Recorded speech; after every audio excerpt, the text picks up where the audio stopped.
I don't know why I'm trying to use this stupid filter. I just thought it was fitting. I want to try and get it to look nice here.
Alright, so how you guys doing? Whoever's watching this.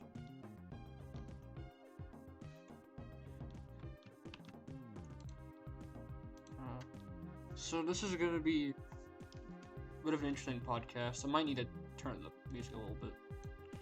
There we go. And my voice a little bit, why not? So, this is gonna be a very laid back podcast. So just sit back, just put your feet up, just relax, just without a care in the world. Just don't think about anything. Just ease yourself. I guess I'm not really good at that kind of stuff. Being a relaxing podcast host. Anyways, yes, there was a sneeze. So, the podcast. I'll turn the music off, actually. I'll keep the filter on, I like the filter. If I can probably find a better one somewhere, but this will do for now. So, this is gonna be a solo podcast. I'm not doing any guests. It's not gonna be like a really fancy podcast, but hopefully it should be somewhat interesting. And I probably should have posted this on Instagram, so I'll be right back. I gotta go get my phone, so I should do that.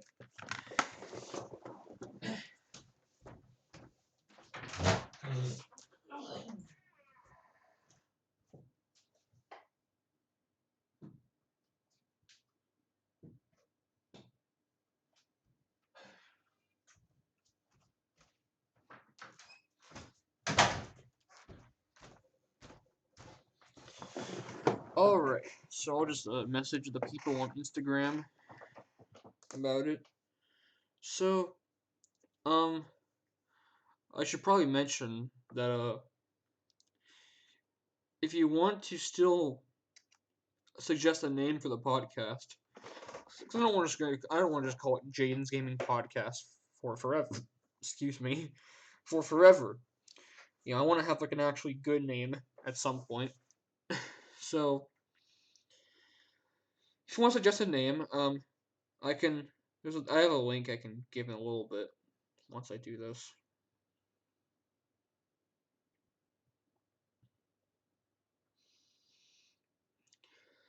Actually, let me find that link. Actually, it's here somewhere. Here it is.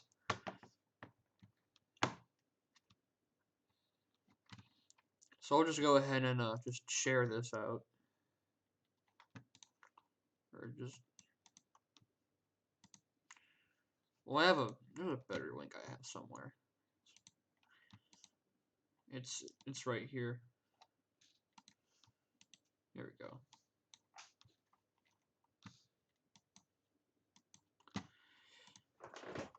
So yeah, if you have a name for the podcast, there's the link. Obviously, well, hold on, actually. That's not a very good link that I want to use. Hold on a second. Hold on. We're having some technical difficulties here.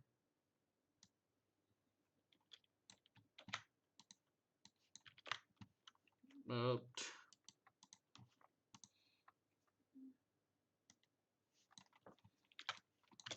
would this work maybe?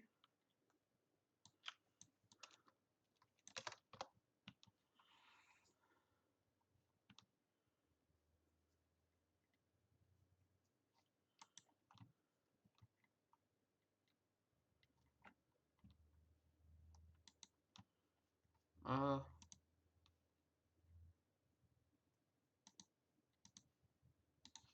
not really sure how I did it before.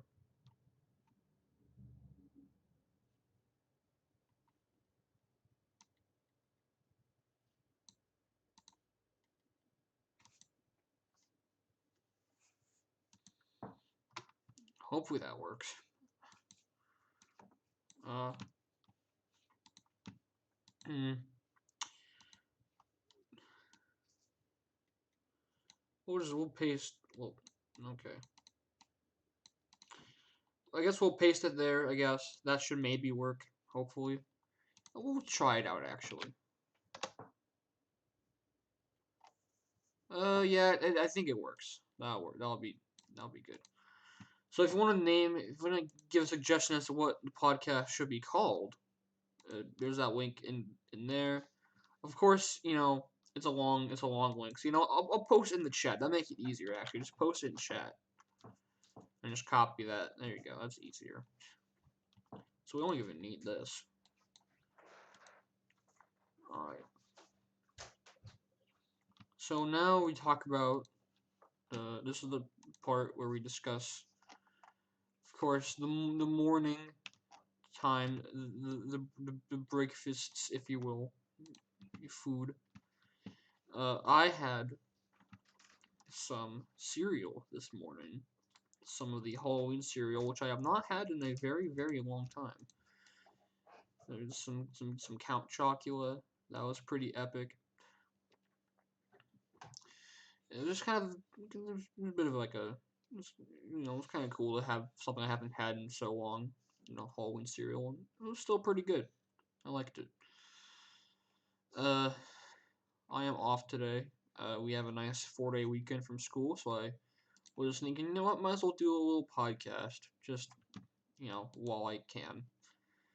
So that's why we're doing one. I did not post it yet.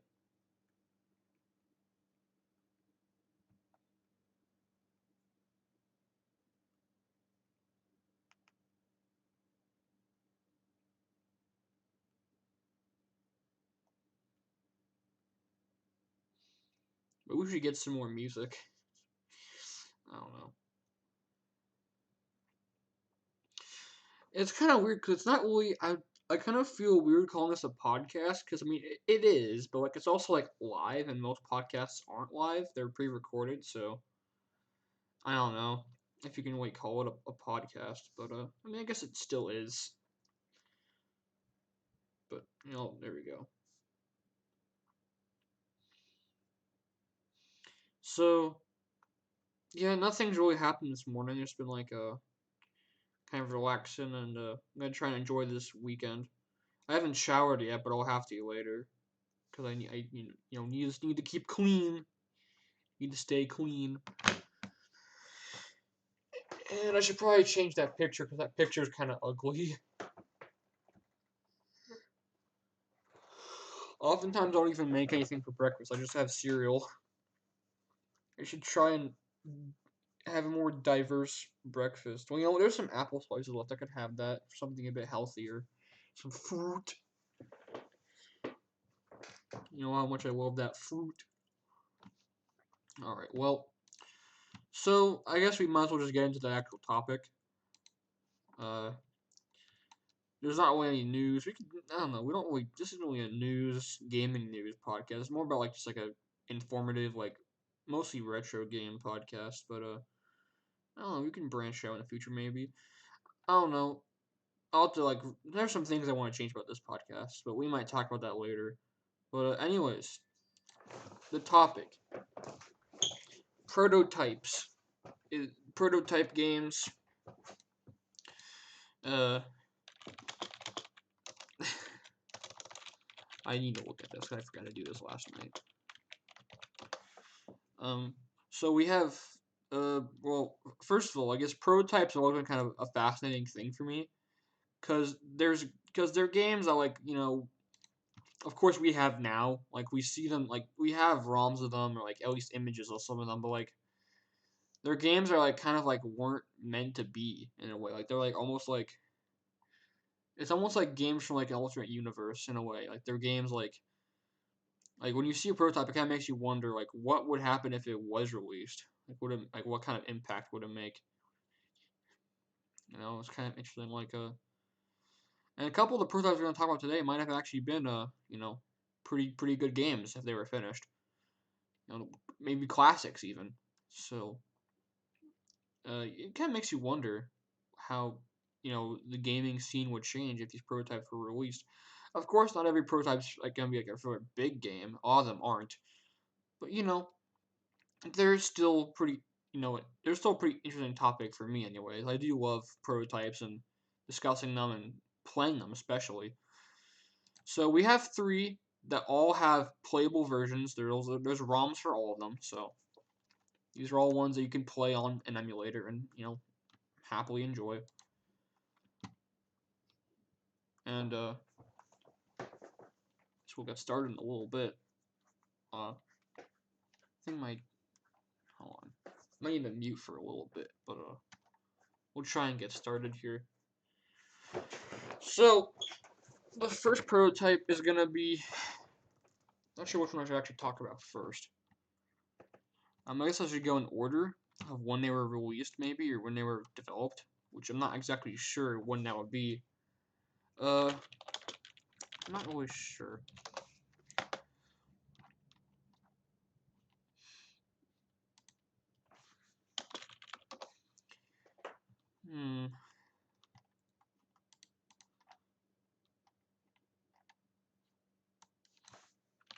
Yeah, I don't know.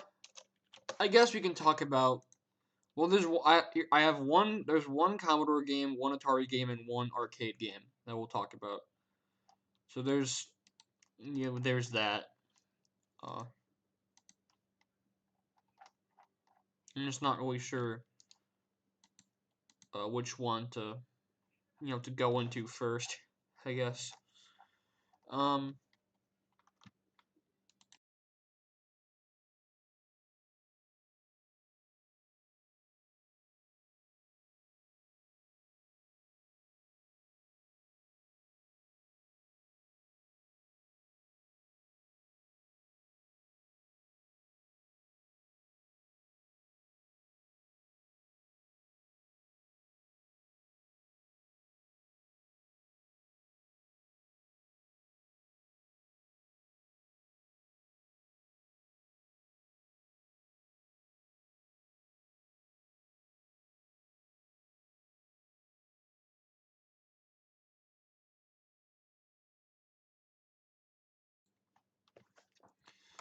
So this seemed to also be okay. I guess we'll start off with Xevious. So yes, Xevious was going to be on the Atari originally, the Atari 2600, which is kind of interesting because apparently this game was advertised as being the Atari game you couldn't play at home, supposedly. I'm not sure how true that is, but we have some flyers to look at, so we'll look at those actually.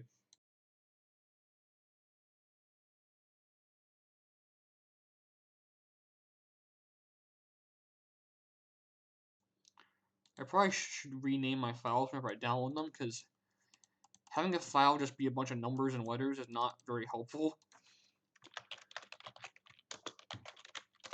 I don't know who names these image files. They're not helpful at all. So we'll look at some flyers here. They're both very rad, very 80s. These are for the arcade game. And, well, let's just look at them.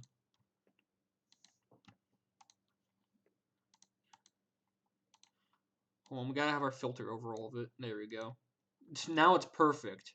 Now it's beautiful. So the Atari Edge New Profits. Um, this flyer is great. It's got some pyramids in the background. You got a cool guy playing the machine, and just like the space, the vaporwave desert. Some those pyramids. The pyramids just happen to have one game, and that's Xevious. So we can read the bottom a little bit. This is all from the Flyer Archive, Arcade Flyer Archive. The Atari Edge means new ways to make money. The incredible new arcade Xevious is one of those opportunities you've been waiting for, which mentions the graphics and the non-stop action and challenge make Xevious a high return on investment opportunity you can't afford to miss. And I also get the Atari Edge, whatever that is. Talked about the game a little bit. And different enemies. So there's Grobda, that became a game. The Xevious spinoff. Uh so yeah, Atari is from '83. So yeah, the game I believe came out in '83 over here. I think it was first test marketed in '82, but I'm not sure how true that is. Um, and now the next flyer is just as good. Maybe not as good, but still a cool flyer.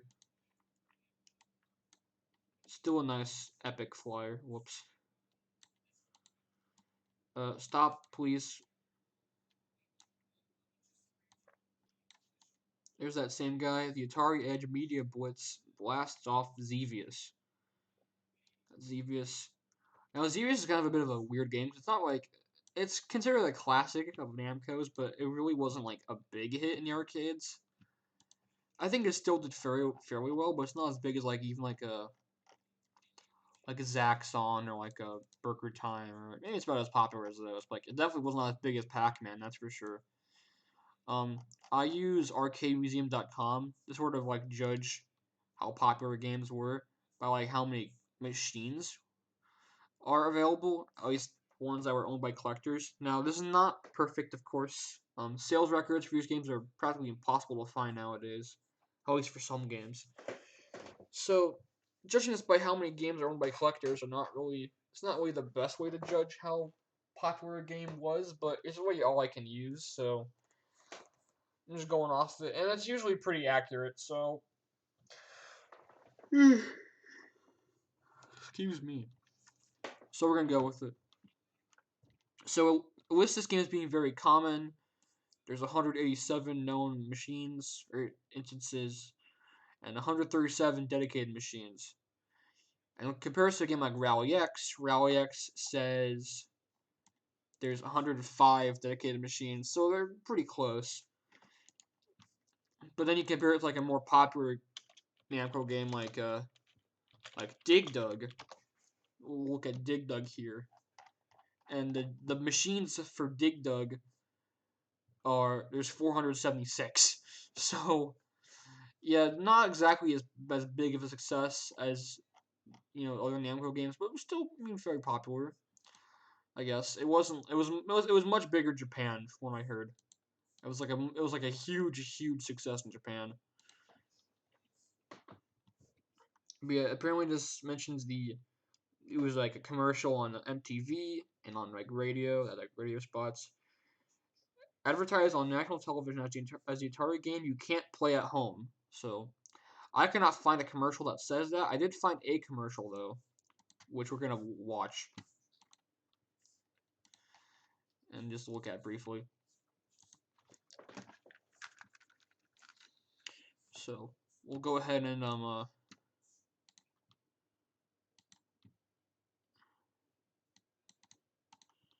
just yeah,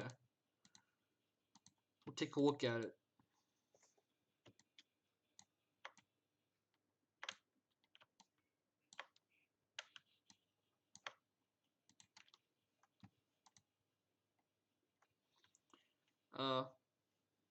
Hold on. I need to actually recrop this. See my stupid scroll bar in there.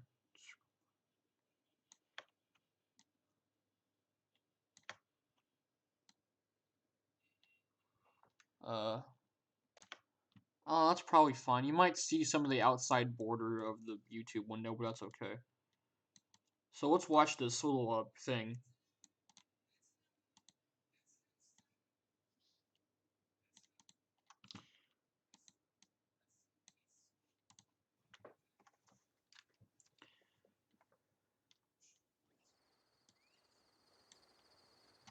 Many thousands of years ago, there was a technologically advanced civilization that lived here on Earth, the Xevious. Oh, geez. Their powerful computers made a terrible prediction. An ice age was about to descend that would be so extreme that human life could not survive. And so the entire population left the Earth in their spacecraft to seek a new home in deep space. Alright. But now, the Xevious have come back to reclaim the planet in a totally compelling video game experience from Atari. And it looked Where again because of players global search the warming. remote corners of the Earth to find and destroy the invaders. It's a bad joke. Sorry. Players control a You solvable guys are having a spaceship lot of using an fun with eight-position Xevious. joystick to move the ship over an ever-changing terrain.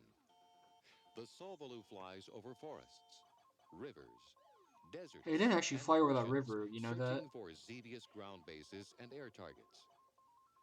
First, It waves doesn't of count. toroid patrol fleets come into view. The player shoots these and other air targets with the zapper button, which Zapper is button. used for rapid-fire strafing. The blaster button is used when destroying ground targets. Zapper and The Blaster are ship being is more moved vague. with a joystick so that the cursor is placed over the ground target, and when the blaster is pressed, the Solvaloo fires at any ground target in the cursor frame. Players must lead the targets due to the airspeed of the ship, and well-placed shots can destroy two ground bases at the same time. The Solvaloo can pass over any ground obstacle or target, but players must watch out for shots fired at them I from love the how you said it's bases. like the refresh Xevious air targets will of cost the the players a screen Solvaloo refresh, life if a collision occurs. whatever it's called. As the gameplay progresses, many new air targets are introduced with different point values. And these Xevious air targets are increasingly complex and aggressive. One of the Xevious inventions that really challenges players is a flotilla of flying mirrors, the Mirrors, huh? Macula resistor shields, which are like a flying maze that the Solvaloo must negotiate. The resistor shield cannot be destroyed by Well, now firepower they're called and resistor will wipe shields. out the Okay, player's make Solvaloo up if your any mind. contact is made. Not only does the air battle intensify, but the Xevious ground bases present greater So challenges yeah, too. I've watched all of this No before. wave is ever the same because Xevious provides a unique competition between the player and a smart computer that responds to individual player input. Smart computer. In later waves of gameplay, a blink of the Solvaloo's cursor indicates the What if your presence of a computer's hidden not that Xevious smart? citadel, which when hit, rises up from the Those ground, little earning the bases. player high point value, which increases further if hit again and destroyed. Task due to the steady barrage of energy blasts that are fired at the player's ship. The Andor Genesis. If a player is skillful enough to disable the Andor Genesis, It even he says must it. be ready for operators to be able to adjust the game settings It mentions to fit game the needs of a settings. specific has got it all. fabulous graphics on a full-color raster display. Fabulous Great sound graphics. effects, Well, actually, they and a were pretty good smart for the computer time. to challenge players continually as the action-packed drama unfolds. Xevious, the state-of-the-art choice for top profits in video games. And it's from Atari, where the vision continues. Got some awesome music though, and it's already over. Yeah. So this is made for, like, of course, distributors looking to, like, purchase a machine. So that's all fine and good. Doesn't mention anything about it not being able to be played at home. And we'll get to that. Well, we already have, because Todd Fry, our good friend Todd Fry, known for making Pac-Man on the 2600, but I think he also made some other games too. I believe I can't remember which ones, but he was like he didn't make just Pac-Man. He made like other games, but, like, that was kind of what he was most famous or infamous for. But he was actually in charge of making Xevious, and there's an article about it on AtariProtos.com, which I'll link in the description after the podcast is over. That sort of goes into detail about, like, the development, not development, like how the game looked in its early stages. And it mentions that that Todd Fry was going to be working on Airworld, and was for a little while, Sword Quest Airworld, but then got pulled off the project to work on Xevious. And funny enough, neither game ended up getting released. So yeah, it's a bit ironic, don't you think? I'll just link this.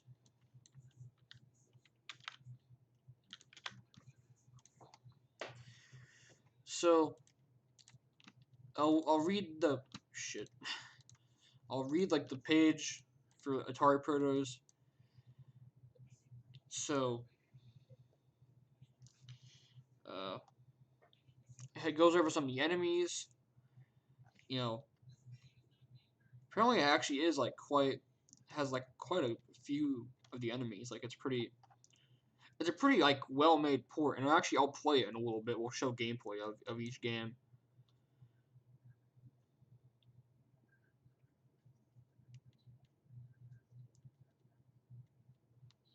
And although Z is basically just about complete, there are a few bugs still present in the code. The 2600 version of ZVS has an option for controlling the scrolling speed with the difficulty switches. So A is slow, B is fast, and the code's also unoptimized, which wastes a lot of space that could have been used for other improvements. However, since code optimization is one of the last things that's done for a game before completion, this is not unexpected.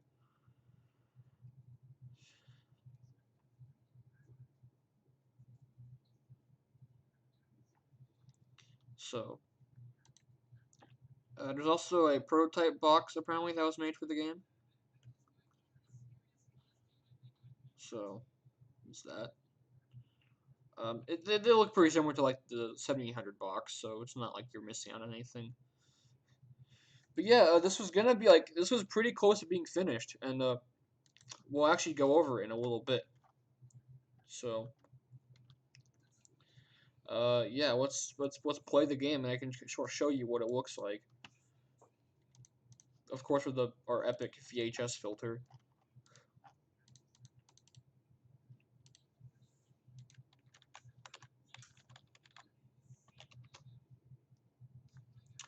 Oh. Don't do that, because if you rename the image, it just doesn't work anymore. Don't do that. Okay, I gotta fix the filter again.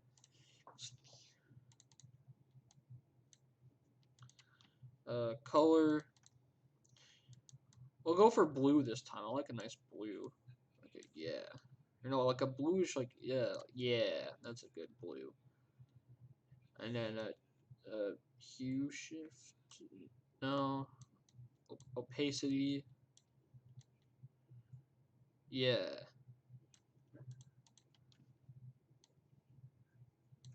Yeah, now we're back in business. All right. So we'll play the game here. and we'll show you what it's like. Or I'll show you what it's like, rather, because no one else is here. So, there are actually, I'll show you, there's a couple versions of this prototype out there. There's an earlier one from, I believe, 83. And there's also one from 84, which is the latest one. I think it's from January 84. And I have two versions of it. The one that's probably most well known is the earlier version. Yeah, it's been it's been in development since '83. But the '84 one is the most complete. I think this one's like the earliest one. Or no, this one's from August 2nd, '83. So like middle of the way. Yeah, this game was like almost finished. So, hey boomer, I don't appreciate that comment. All right, so we'll show the early version off here. It says 83 Atari. And that's what it looks like. So the game does not actually really look well, here I'll disable the background here. So you'll notice this is definitely an earlier version. The sounds are very basic. We got some of the like ground details, but like your bombs are very slow. The graphics are not finished because that just looks like it looks like a worm dancing around.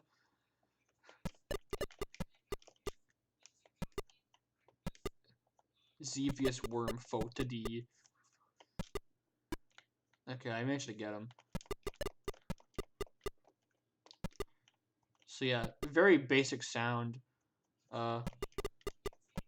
Still pretty playable though. Scrolling is nice and smooth. But of course, you know, this is an early version. This is one that people probably would know about the most. Okay, it has these fellas at least. The flippy things, the whatever they're called, the Bakura shields. It vaguely resembles Xevious, but it's not really that close to Xevious. It's not really as fully featured as the later version, which I'll show that right now, actually. You don't need to see this anymore. So there you go, we got a nice little logo down there. This is the one from 84. And, I should actually pause that. This game's kind of loud, actually, so I'm gonna turn it down.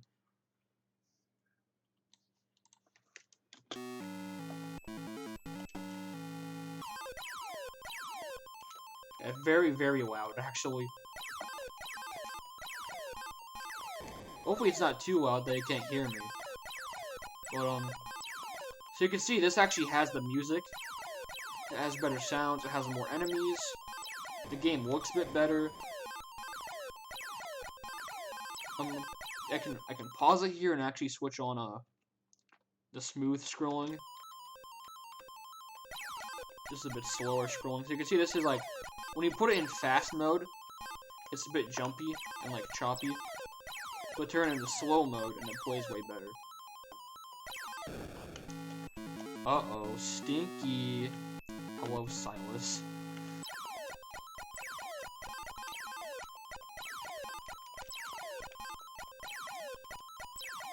So you can see it's a much better version of Xevious. This is like one that's pretty close to being final. It actually does have the Angiogenesis. I saw it earlier when playing it, but I don't know if I'll be able to get to because I'm so bad at this game. I mean, I don't know. Maybe I'll show you. I'll try to show you. What game is this? This is Xevious for the Atari 2600. This is the prototype.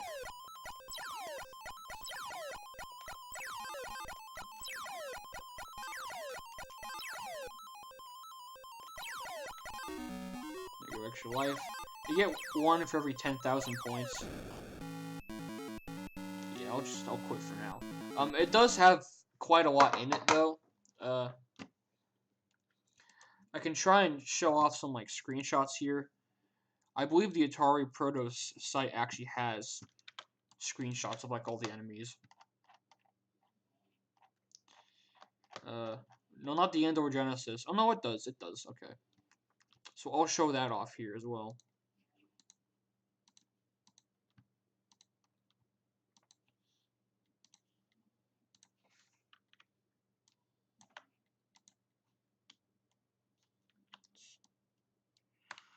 This is the site. So you can see the different sprites for enemies. These are the toroid ships, the little circle fellas, the Yara spinners,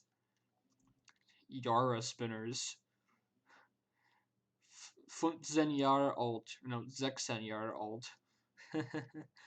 The mirrors, which they're not mirrors, but okay. The Zoshi Death Squad. Dido Spariro. Spario. There's the Androgenesis. There's that boy. And it actually does. There are different environments. It's kind of like an autumny type environment. It's like a brown grass, I guess. There's like the little like uh bird. What are those called? Nazca lines, I believe. There's some of the ocean. There's a road. So yeah, it's pretty fully featured. Never finished, unfortunately. Never released. Imagine if it was finished though. It would have been pretty good actually.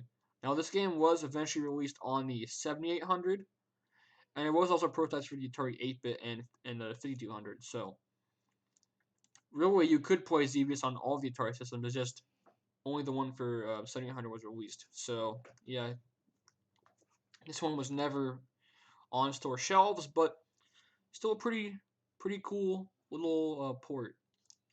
Vibe check. Okay. All right. Okay, buddy.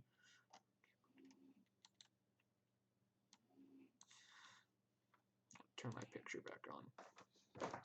So the next game is gonna be we're gonna look at, this is a port, another arcade port. This is Mario Brothers actually. So Mario Brothers, another like arcade classic. It's not Super Mario Brothers, but it's the like arcade Mario Brothers. And this is for the Commodore 64. There was a version by Ocean that was actually released, but it was kind of stinky. It had like kind of like annoying music, and it's like not really that fun to play. But there was one before that, and it developed in '84 by Atari. That was nearly finished, but not actually released. So we're gonna look at that right now.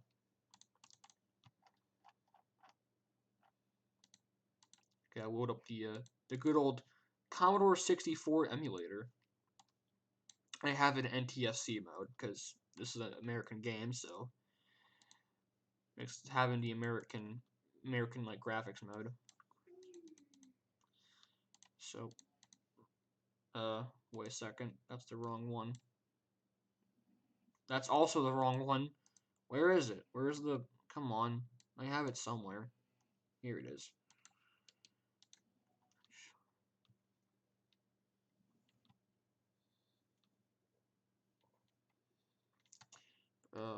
Hopefully that didn't show off anything like weird. No personal info. So yeah, you can see compared to like the PAL Commodore, colors are a bit brighter in this in NTSC mode. They're a bit more vibrant. Still kind of dull though. I mean, Commodore always had like dull colors. That's kind of what it was known for. But it looks a bit better. And of course, you gotta get that nice filter on it. So we're gonna play Commodore Mario Brothers, and we'll show you what it's like. So this is the ROM that I have is the tape version. So yeah, surprisingly enough, games were actually released on tape back in the day, on cassette tape. And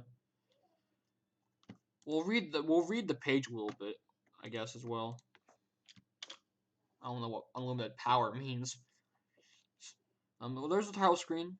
There's Mario. There's Luigi. There they are. You can actually have 2 players, I believe, and you can select your level.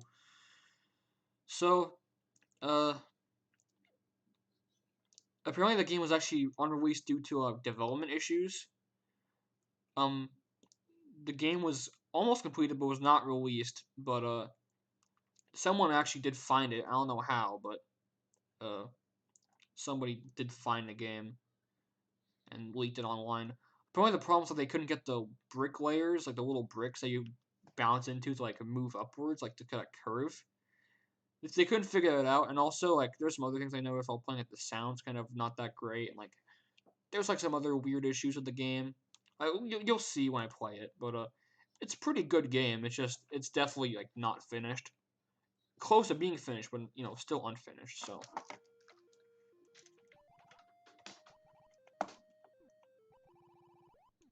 Oh, wait. Okay. It's a very quiet game. It's funny how a lot of these early Commodore games are actually very quiet, and the Atari ones are really loud. I'll reset actually because I want to hear like the little, I want to hear all the sounds. So we'll just reset.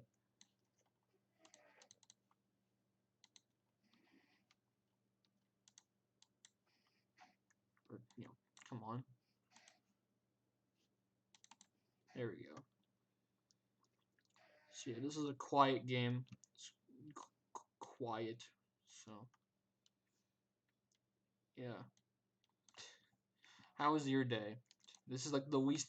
This is probably the least podcast I've done. And the game does not seem to be loading right now.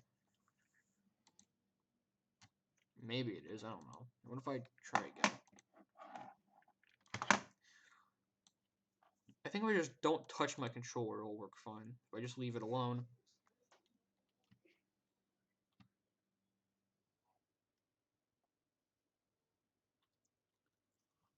Well, is it gonna do something or what?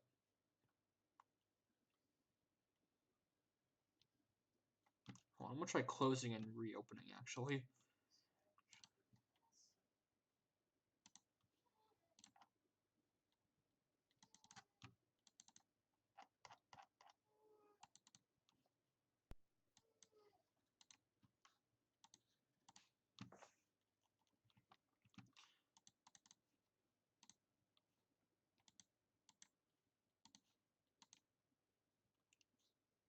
There we go.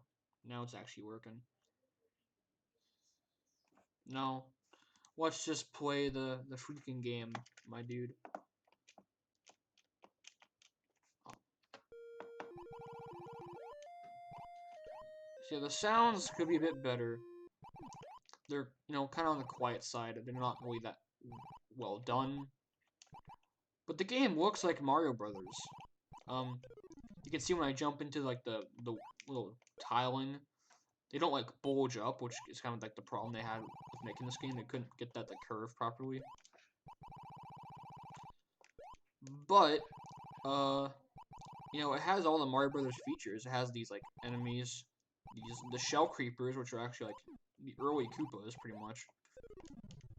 And I died immediately because I'm an idiot.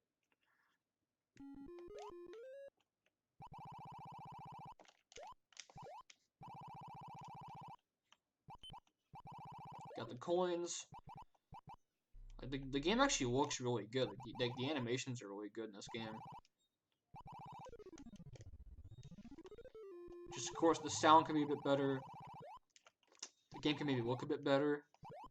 Well, I don't know. The enemies look fine. But, like, some things later on look a bit strange.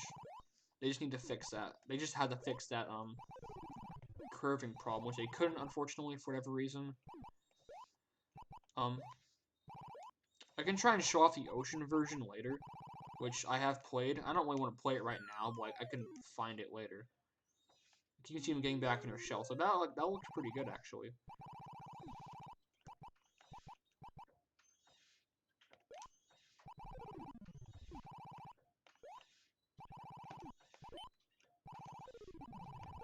They change colors, of course.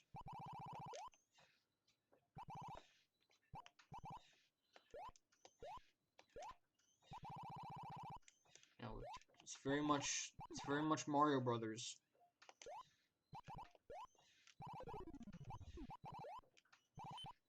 It's a bit slow, I know. It's kind of a slow game, but Commodore kind of had like slower games for whatever reason. Now they're getting fast. There we go. Crap, I forgot. Bonus stage. It does actually have bonus stages, which is pretty nice.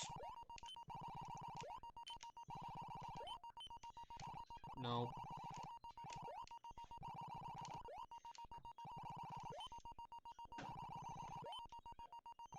Just one final coin. There we go.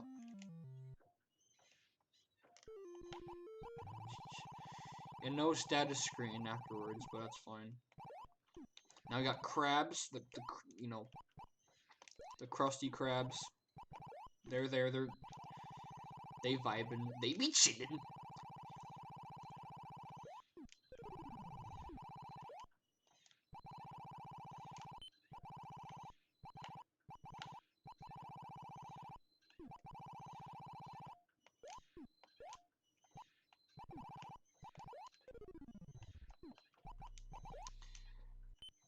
Yeah, it's a bit uninteresting, I know. I won't play it for too much longer, but I just want, like, you know, I want to try and give a good amount of time for each game. I don't want to, like, gloss over one. Well, there he goes. It's like a Let's Play podcast, kind of. We're breaking new grounds in podcasts. Oh, fuck, he's purple.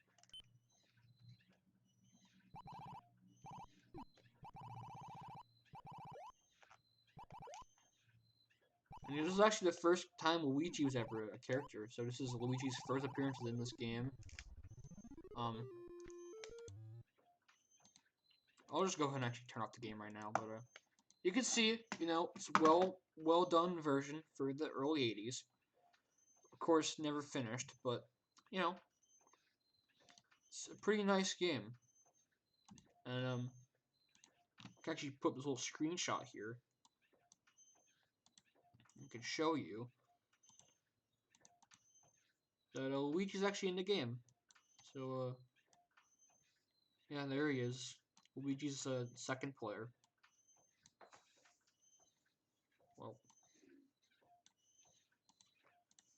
the VHS filter's not working for this one for whatever reason, but what if I remove?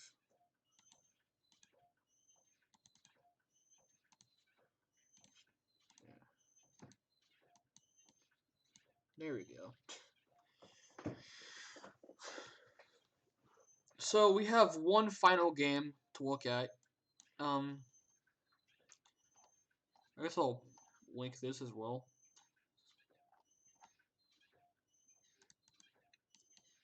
Apparently, even has like the little freezies. They're in the game as well. So this is on the Commodore 64 wiki.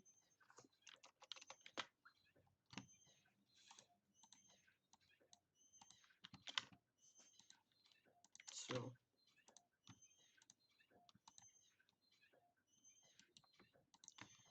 we'll get this image as well, and you can see that, you know, they even have the little freezies. Whoops. So they have the freezies as well. So that's nice. I always like the freezies. I like their designs. I don't know why, I just do. I think they're cute. But yeah, you know, very epic, very funny, lol XD, laugh at the joke. But we do have one final game, and this is actually an arcade game prototype done by Namco. Yes, Namco returns. Surprisingly, they're back again.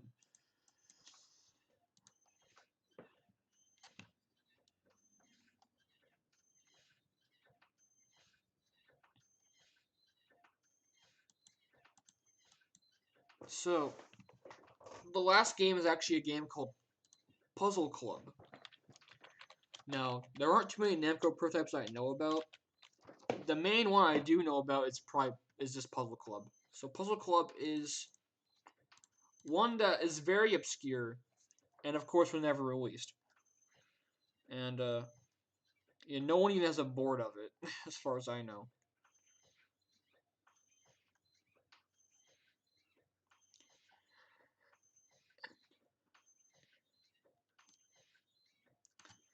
So yeah, not very much is known about this game. It's kind of just like an obscure one. Uh, yeah, not much is known about Puzzle Club, but I can show you the game a little bit. Now, basically, it's just like a slider puzzle type game. That's really all it is. Kind of lame, actually.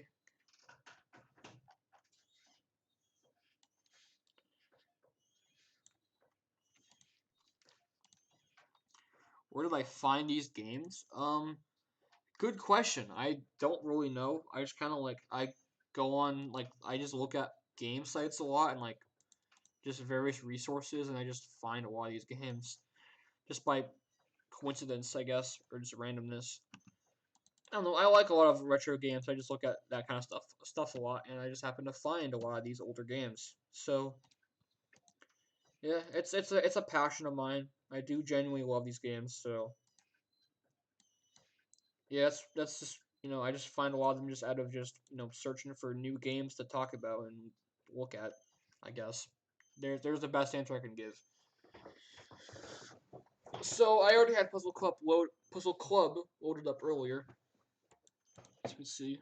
And this isn't a vertical monitor, of course, so I have to like mess around with this for a little bit. Yeah, and I'll just disable this. Now this game's gonna be loud again, so turn the volume a little bit. The title screen is well, that's the title screen. It's not finished, of course, but it kind of shows you what the game looks like, the little sliding tiles. And yeah, this game is pretty much a slider puzzle game.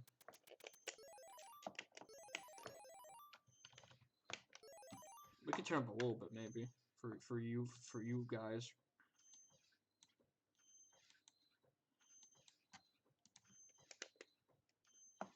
So there's young and adult. It's not actually adult. There's no, boobs as I can tell. No nipples. But we'll go with the young mode. So yeah, it's a slider puzzle featuring the Pac-Man family.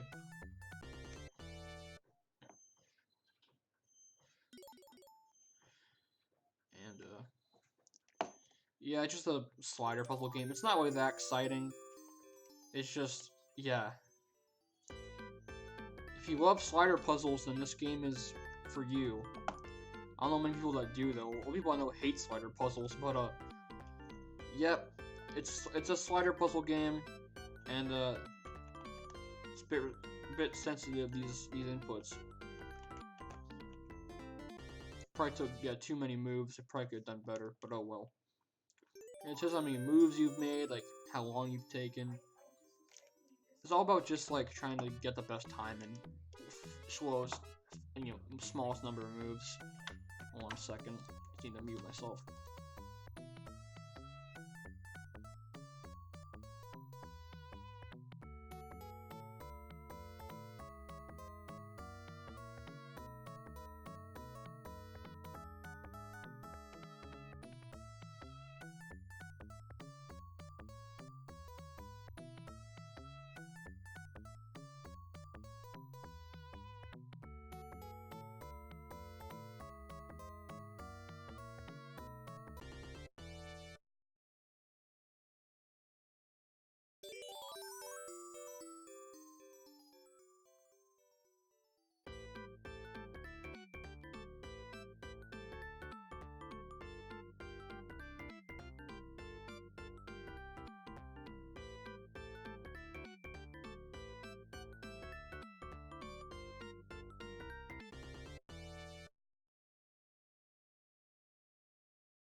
Alright, so I'll just go ahead and quit and show off, I guess, the other mode, because that's not really that exciting.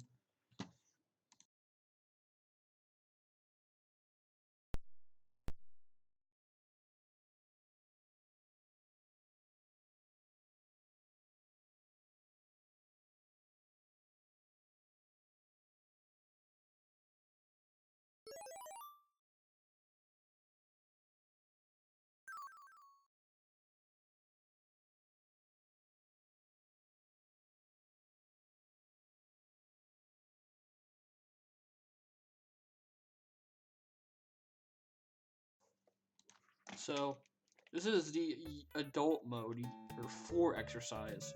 It's not actually like an adult game, it's just like a... I guess it's because it's harder, I believe. That's why it's called adult mode. That's more difficult, maybe. And, we have bonus rounds, which I think I should be able to show off, hopefully. Yeah, okay.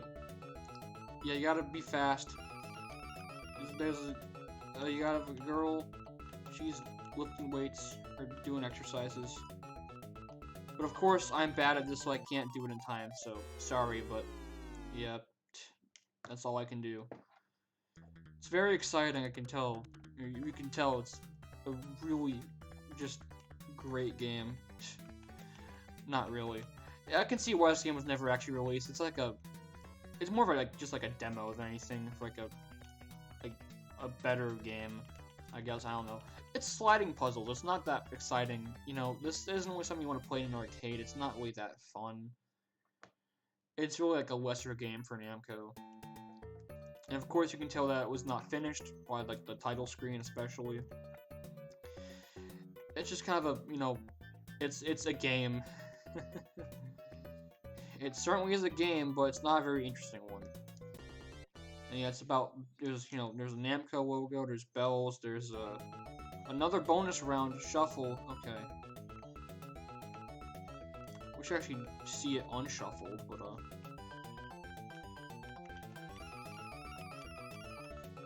I had something. Crap, no, okay. No, alright, well, you can kind of see it. She's happy, even though her face is a disgrace right now. Disgrace face. Yeah, the slot machine theme, sevens, fruits, bar, whatever a bar is.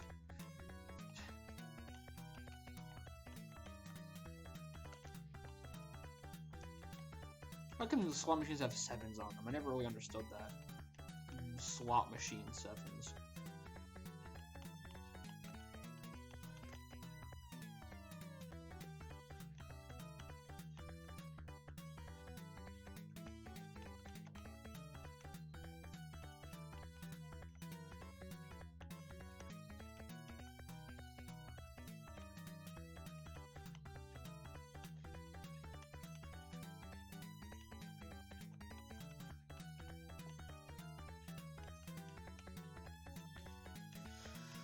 Yeah, this one I'm kind of getting stuck on. I mean, I guess it's a good, like, puzzle game. I mean, it is Puzzle Club, but, like, it's just not that... It's not... What can you say about it, really? It's just, like, yeah, another challenge level, I guess. It's the same grill. Maybe they get different later, but, like, bleh. You can kind of see it there. The music is good, though. I'll give it that. It has nice music, but, I wish I could see it just unshuffled. That'd be nice, but there's no option for that, unfortunately. But I don't know. I don't really care. That's it. That's Puzzle Club. It's just like kind of like an experimental title for Namco. Really, not that exciting, but it's interesting, somewhat. It's a game that has like very little information about it online. It's very rare. I don't even know how it got found. Yeah, this is definitely one that you don't hear about. There are playthroughs of this game online. There's gameplay of it. But it's just, yeah. I'll link like some gameplay of it at least, but like, it's just, yeah, it's whatever. So that's it for prototypes. That's all I actually have for today. Or just the prototypes. So yeah, kind of a short podcast, but I wanted to do something to have. I want to have some sort of discussion, so I'll link some gameplay footage of the game at least. So this is someone that has actually beaten the Pac-Man story mode, and this is some gameplay of the adult mode that somebody has. Um, I did find one screenshot of a different like bonus stage, I think. I'll see if I can find that.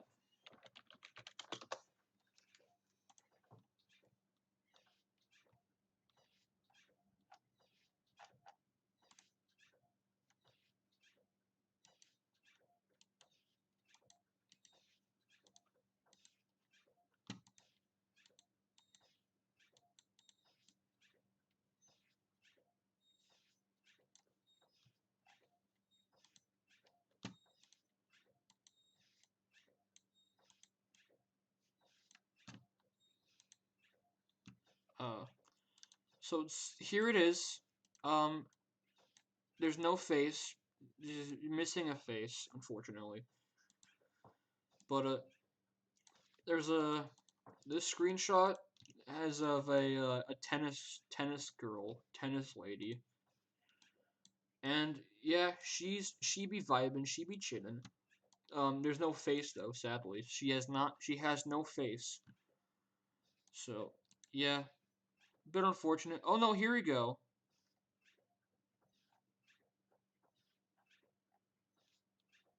Okay, there are actually.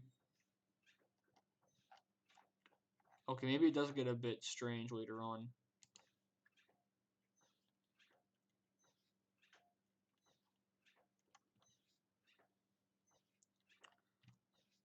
So apparently this is a site, this is in French, I believe, or like Italian. Uh There's a website that has other screenshots of this game, and some of them are they're a bit strange. So if no,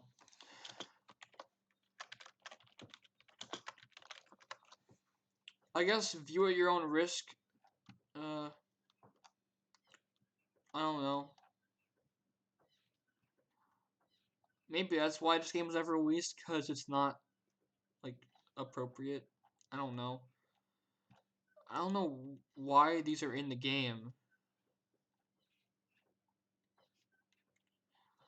Oh, they're like they're like credits, I guess. Credit screenshots. Okay, that's what they are, I guess. I don't know. Namco. It doesn't seem like Namco would do this. They don't really do like dirty games. It's just kind of like it's strange to me.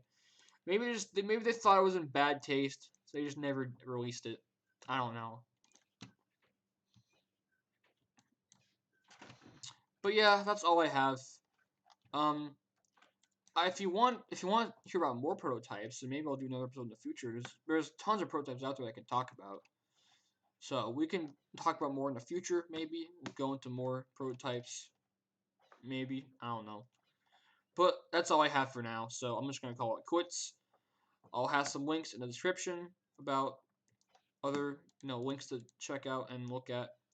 And if you want to decide a new name for the podcast or suggest a name, that'll be in the description as well. So that's all I have for right now. Actually, that's all I got. And whoops, nothing new is in the chat right now. So all right, that's it. I'll see you guys later. Podcast over. You can all go home. Goodbye.